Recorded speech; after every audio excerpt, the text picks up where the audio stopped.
இந்தியாவில் புற்றுநோயாளிகளுக்கு சரியான நேரத்தில் சிகிச்சை அளிப்பது முன்பை ஒப்பிடுகையில் கடந்த 6 ஆண்டுகளாக கிட்டத்தட்ட 36% அதிகரித்துள்ளதாகவும் இதற்கு மத்திய அரசின் ஆயுஷ்மான் பாரத் திட்டம் மிக முக்கிய காரணம் என்றும் பிரபல மருத்துவ இதழான லான்செட் தனது ஆய்வறிக்கையில் தெரிவித்துள்ளது. இதுகுறித்து ஆய்வறிக்கை வெளியிட்டுள்ள Lancet regional health south east Asia நாட்டில் உள்ள 7 பெரிய மருத்துவமனைகளில் புற்றுநோய் சிகிச்சை பெற்று வரும் 6695 நோயாளிகள் சிகிச்சை வரலாறு ஆய்வு செய்யப்பட்டதில் பெரும்பாலானோர் புற்றுநோய் பாதிக்கப்பட்ட முதல் 20 நாட்களிலேயே அதை கண்டறிந்து சிகிச்சை பெற்றனர் என்பது தெரிய வந்தது.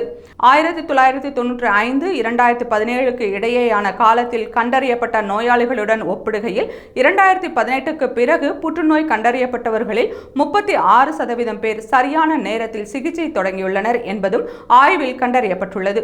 ஆயுஷ்மான் பாரத் திட்டத்தின் கீழ் பதிவு செய்யப்பட்டவர்களுக்கு சரியான நேரத்தில் சிகிச்சை தொடங்குவது 30% அதிகரித்துள்ள நிலையில் ஆயுஷ்மான் பாரத் திட்டத்தின் பயனாளிகளுக்கு இது 90% அதிகரித்துள்ளது என்றும் ஆய்வு கூறுகிறது. வெளிவந்த ஆய்வு குறித்து பேசிய NHA அதிகாரி, ஆயுஷ்மான் பாரத் திட்டம் மருத்துவமனைகளில் இடைவெளியை குறைக்க உதவி உள்ளது. இப்போது ஏழைகளுக்கும் 5 லட்சம் ரூபாய் வரை சிகிச்சைக்கு உத்தரவாதம் இருப்பதால் செலவை பற்றி யோசிக்க வேண்டியது இல்லை என்று கூறினார். பிரதமர் மோடியின் கனவு திட்டங்களில் ஒன்றான இந்த ஆயுஷ்மான் பாரத் திட்டத்தின் கீழ் ஆண்டுக்கு 5 கோடி பேர் வரை 5 லட்சம் ரூபாய் வரையிலான மருத்துவ காப்பீட்டை பயன்படுத்திக் கொள்ளலாம்.